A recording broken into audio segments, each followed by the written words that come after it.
Hello, back on the Rover again. We're going to get the wheels off, the suspension off, get the suspension rebuilt, maybe get the track rod end off, and maybe sort out the bad emissions problem on this car. Probably not all in this video. You know how this stuff kind of goes. Well, in the last video, we proved that blowtorches are now consigned to the scrap heap of history because the lovely people at Draper very kindly lent me a heat induction tool, which has definitely been posted back and I haven't got any more. But when they watched that video, they noticed I was driving this car onto blocks of wood because I've got a crappy old, well, just old trolley jack, and they said, we're kind of taking pity on you, would you like to try our new low entry heavy lift jack? And I said, hell yes, I absolutely would. Thank you very much indeed. And so they have sent me, for your approval and viewing pleasure, a Draper O106 3-ton low-rise jack. And I've never done a review on a jack before, even though I've worked in car magazines for a very long time. But this thing is quite special. They also sent me these new, rather lovely 3-ton axle stands as well, to give a try as well on this project. So enormous thanks to Draper for being very helpful and lovely people indeed. I'll give you an idea of how solid this is. When I went to go and collect it from the courier, the guy laughed at me when I said I was going to carry it to the car. It's 58 kilos, he said. Go and get your car. I'll give you a quick run through of the quirks and features of the O106 Jack, first of all. So this thing absolutely wipes the floor with my existing jacks because it's a serious piece of kit. First of all, it's rated at 3 metric tons, which is a ton more than anything I've got in the garage as it stands. Second of all, you can drag it around with this big handle, just like in a real garage. Isn't that cool? But it's probably not the most important thing. You have 2 ways of lifting this thing. You can push the foot pedal down and it will pump rapidly to your lifting point. And then once you're in place, you can do a proper jack thingy with it. And if you want to get it down, twist the handle, whoops, and down it goes. But most importantly, and relevant to me, is that it will go underneath my car without having to mess around driving onto wooden blocks and being silly and dangerous anymore. I think they've got another winner here.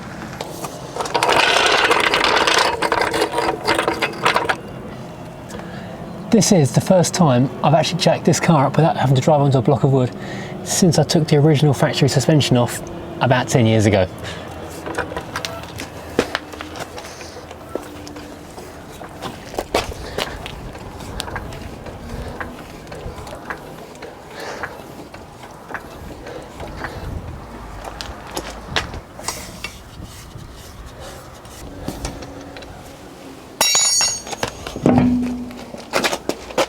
So, jacking the car up on this monster jack is an absolute doddle.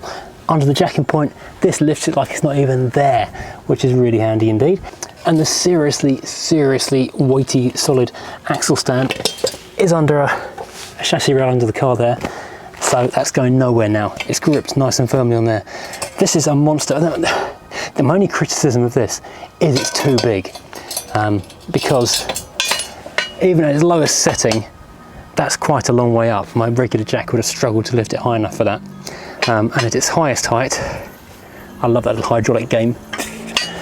That's ridiculous. You can lift trucks with that.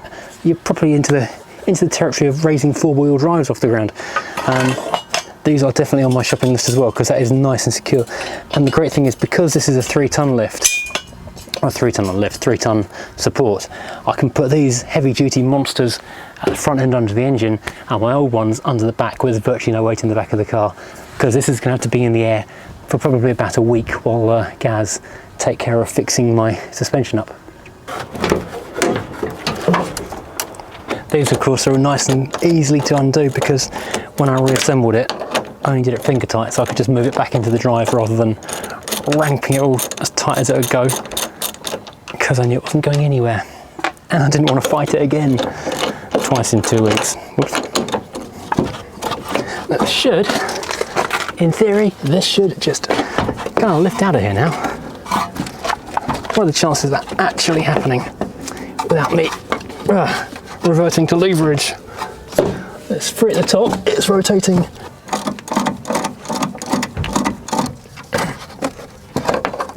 Haha! Free! Only 2 weeks later than planned, but free! 1 down, 3 to go, or 3 to go, or something. I'll go away. This one I already remember how to do because it came apart really easily last time. Oops, on the right side. The drop link and the bolt that holds it on the bottom. Super easy because it's got copper slip and was undone a fortnight ago. But it's so easy to undo, it'll barely trigger the ratchet in the ratchet wrench. Ouch.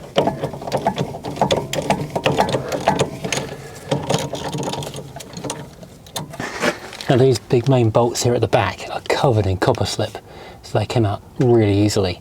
The equivalent at the front were those evil rusted up things, which took 2 videos to release.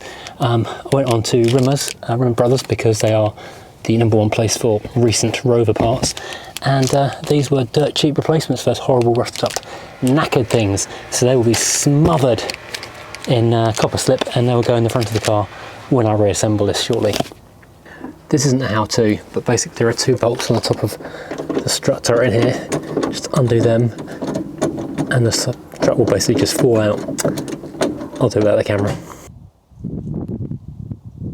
So, after you saw me take off the driver's side 2 struts last night, I finally finished in the very dark yesterday evening, getting the passenger side ones off. The back one came off no bother at all. The front one put up a bit of a struggle because the drop link bolt was completely knackered, rusted in same as the pinch bolts. Luckily, I have found another heat induction tool, not the one I sent back to Draper already, honestly, and that made short work of that stuck-in bolt in just a couple of minutes. I don't know if it's done any damage to the actual rubber bushing because it's the bolt through a bush, so I may have to replace that bush, but that's a small price to pay for actually physically getting the bolt off the car. Now I can finally take a look at these shock absorbers on these springs. It failed the MOT on a broken spring, and none of them are broken. The only thing I can say that's wrong with them is that this kind of rubber bung bush thing at the top is looking a bit tired, to be honest. One of them's got a bit of like a nick taken out. This one's looking a bit faded, but I would think that's more of an advisory because it doesn't actually affect the way the thing works. Not to worry, because all 4 are off the car now. So tomorrow morning I'll run these up to Gaz in Essex and leave them there for, I guess, about a week or so they say it takes to refurb them, and then I'll have them back on the car, good as new. And in the meantime, this is rock solid. These big stands have got a huge footprint, so they're super stable. This car's not going anywhere. I've done a little bit of extra support because this is quite a heavy thing, putting a lot of stress on the drive shaft. I've supported this hub on one of my old axle stands, which I've had since I've been sort of playing with cars. So it's about 20 years old. I have no idea what the rating is, but I feel much more happy. I've never been happy really putting this under the car and nothing else. Like when I did the Mercedes, I put it on ramps and these and everything else. Those things I'm much happier about. I feel much safer. On the other side, I did present one little problem to myself. Can you see what it is?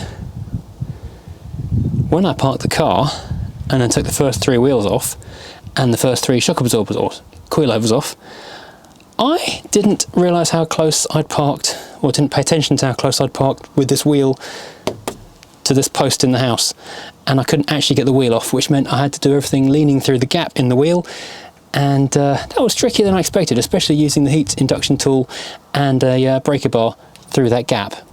Yeah, that was not good times.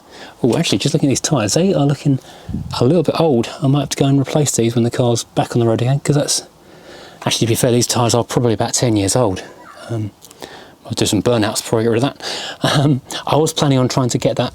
My plan was to try and get that last broken track rod end off as well whilst the car's up in the air, but as that wheel is now in the way, I've not supported that hub on an axle stand because the tyre is on the ground, even though the car's right up in the air, and can't do much about that. So that track rod end is going to have to wait until the car moves. That's a bit annoying and a bit frustrating. Oh well, there you have it. But one other thing, I think I might have diagnosed the emissions problems.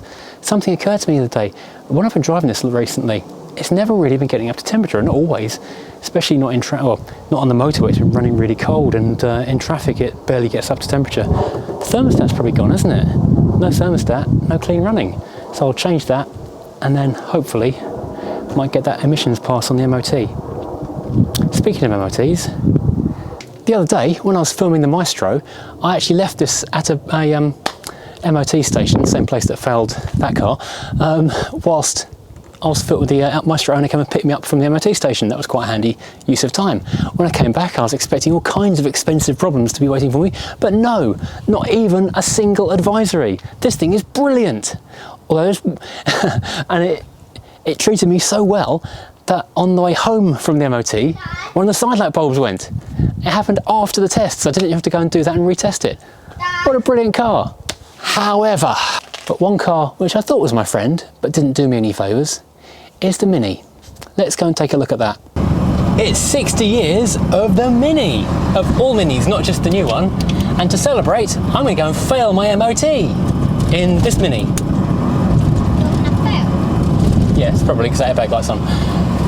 See, the last year or so, I haven't used this car very much because I'm trying to keep it nice for the future and all that. But it has had no problems whatsoever. It's been completely faultless, no warning lights, no airbag lights, no anything at all. Not even a blown light bulb. And I've just got out the garage to take it down to its MOT. And guess what? The airbag lights just come on again. Which is not a good thing. So let's go and see if this car is going to celebrate its 60th anniversary of its kind by passing, if they can do a quick flash reset on the warning lights, or if it's going to land me with a big bill. Well, obviously the Mini failed its MOT, but on really stupid things. The side indicator repeaters weren't working, which they have been up until now, so...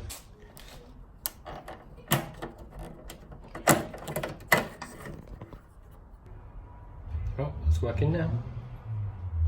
Actually, it just looks like there's bad connections because the bulbs are fine, they just wobble in the connector and stop working. Oh well.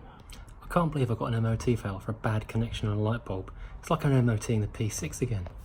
At least the MOT fail was relatively insignificant on the part of the side repeater indicators, because all I needed to do was open the lenses up, wiggle the bulbs, and guess what, they work again. And you kind of think maybe the garage could have just done that and let that through and not stuck it on the fail sheet as an advisory for everyone to see in the future. That seems a bit, come on. But the airbag light, they couldn't clear it for some reason, so I have invested in £19 worth of NextPeak NX301 newest generation OBD2 diagnostic scan tool. Service check soon, apparently. This is Amazon's finest, so I'm going to try plugging this into the ODB and OBD, not old dirty, you know, and see if I can clear the airbag code, and if not, at least point myself in the right direction of where the car thinks the fault is. So let's look at my new toy. Live unboxing, if you will.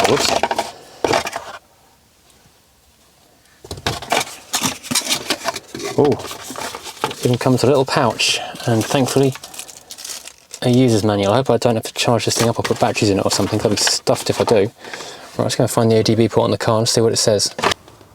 Under the dashboard by the pedals, and over here on the screen, I've now got information. Plug in with it turned off, fire up the ignition to stage clicky 1, then see what happens.